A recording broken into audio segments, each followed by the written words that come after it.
Sandra, seorang gadis yang terlihat lugu, dipaksa untuk menikah dengan seorang pria lumpuh dari keluarga Hartono, menggantikan adik tirinya yang tak mau beristri seorang pria lumpuh. Sandra punya masa lalu yang menyedihkan karena dibuang keluarganya ke desa atas usulan ibu tirinya.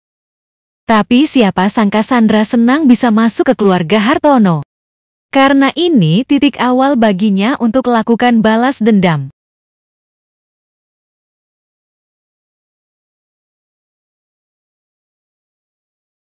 Sementara calon suaminya Joko dikenal seorang pria dingin, tak mau berurusan dengan siapapun semenjak kecelakaan yang menyebabkan lumpuh. Di awal kemunculan di keluarga Hartono, Sandra bikin tak berkutik kedua adik iparnya yang melecehkannya karena dia gadis kampung.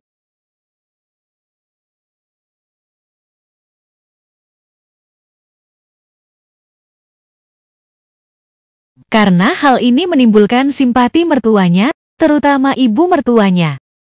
Ibu mertuanya memberitahukan apa saja kebiasaan Joko yang sebabkan kaki lumpuhnya sulit untuk disembuhkan menurut dokter. Pertama, Joko tak mau direfleksi pakai minyak esensial.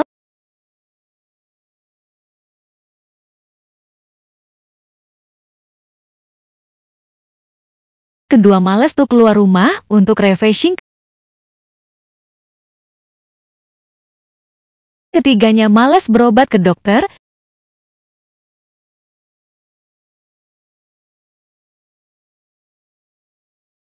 Serta tak suka rayakan ulang tahun.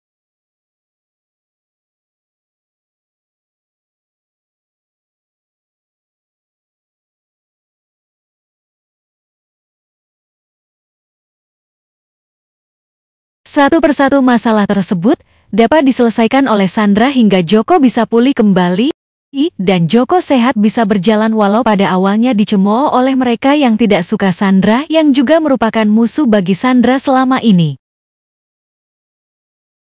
Seperti diceritakan sebelumnya bahwa masuknya Sandra ke keluarga Hartono adalah titik awal untuk balasankan dendam terhadap mereka yang telah memperlakukan Sandra dengan jahat. Saat Sandra telah eksis, maka membalas itu pun dia lakukan. Adik tirinya di suatu pesta lelang melakukan bulian pada Sandra untuk mempermalukan Sandra, tapi Sandra telah menyusun rencana untuk balaskan dendam pada adik tirinya itu, dan adik tirinya pun berhasil masuk perangkapnya. Lalu Sandra laporkan niat jahat adik tirinya pada ayahnya, dengan sedikit ancaman pada ayahnya, bila dia tidak memperlakukan adil pada dirinya, akan memutuskan kerjasama bisnisnya. Akhirnya adik tirinya itu dihukum ayahnya mengirimnya ke desa seperti dulu Sandra dikirim oleh mereka ke kampung. Dengan satu usaha, Sandra membayar seorang wanita mata duitan untuk menggoda ayahnya agar berselingkuh, dan hasilnya ibu tirinya mendatangi kantor untuk ajak Sandra hentikan kelakuan suaminya yang selingkuh. Tapi Sandra menanyakan, apakah ibu tirinya itu sakit diperlakukan begitu sama bapaknya? Begitu juga ibu Sandra merasakan sakit yang sama hingga meninggal akibat dijahati ibu tirinya itu. Lalu Sandra memukuli ibu tirinya itu dan terjadilah pertengkaran, untungnya satpam segera datang. Sandra pun mengusir ibu tirinya itu serta puas dendam pada ibu tirinya terbalaskan. Berikutnya, setelah dendam terbesarnya dituntaskan yaitu pendi, maka diketahui bahwa Joko dingin terhadap setiap wanita karena dia mencintai Santi secara diam-diam dan tidak berani diungkapannya karena Santi kekasihnya Pendi, serta terjadi kecelakaan yang sebabkan dia lumpuh. Yang mengejutkan, ternyata Sandra itu jelmaan Santi yang dibunuh Pendi untuk kuasai harta keluarga Santi.